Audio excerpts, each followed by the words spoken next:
নমস্কার বন্ধুরা, মালবিকার হেসেলে আপনাদের সকলকে স্বাগত।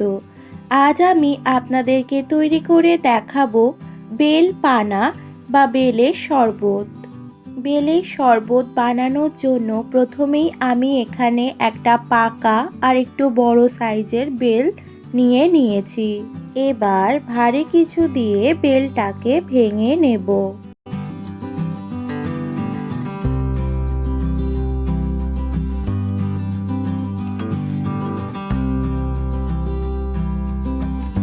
এবার বেলটাকে দু টুকরো করে ভেঙে নিলাম। এবার একটা বাটি নিয়ে বেলের যে পাল্পগুলো রয়েছে সেগুলো একটা চামচের সাহায্যে বের করে নিচ্ছি।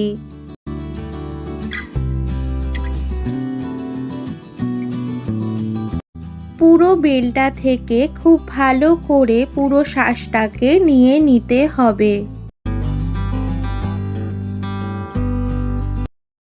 বেলটা থেকে পুরো পাল্পটা বার করে নিয়েছি। এবার এই বেলের শাঁসের মধ্যে অল্প অল্প জল দিয়ে বেলের শাঁসটাকে মেখে নেব।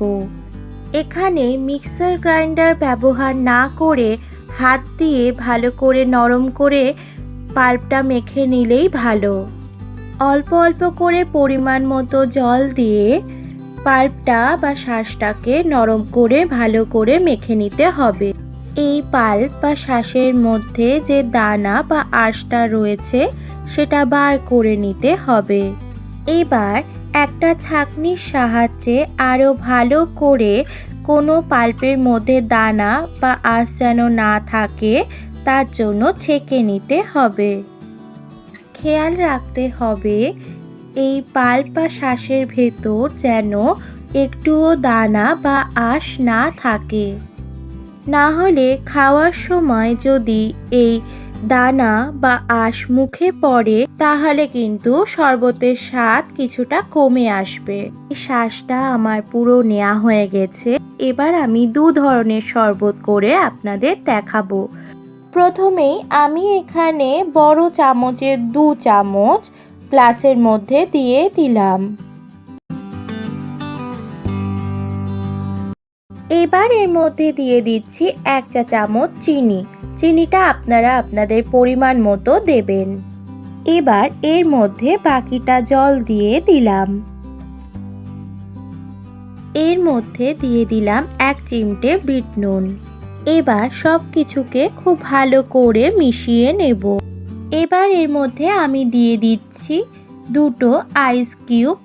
আপনারা চাইলে নাও দিতে পারেন। এবার দুধ দিয়ে আমি বেলের শরবতটা বানাবো। এর জন্য বড় চামচের 3 চামচ বেলের পাল্পটা একটা বাটিতে নিয়ে নিলাম। 1 চা চামচ চিনি দিলাম। আপনারা যে বেল নিয়েছেন তার মিষ্টতা অনুযায়ী চিনিটা দেবেন। আমি এখানে একটা গ্লাসের পরিমাণে দুধটা দিচ্ছি।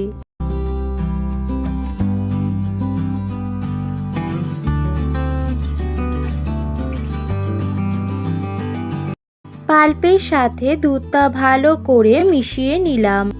এবার একটা গ্লাসে বেলের শরবতটা ঢেলে নেব। এবার এর মধ্যে দিয়ে দিচ্ছি 2টো আইস কিউব। আবারও বলে দিচ্ছি আইস কিউবটা আপনারা চাইলে অ্যাভয়েড করতে পারেন, কিন্তু ঠান্ডা ঠান্ডা বরফের কিউবগুলো দিলে কিন্তু শরবতটা খেতে ভালোই লাগবে। বেলের এই রেসিপিটি যদি আপনাদের ভালো লেগে থাকে তাহলে লাইক করবেন, কমেন্ট করবেন, সাবস্ক্রাইব করার অনুরোধ রইল।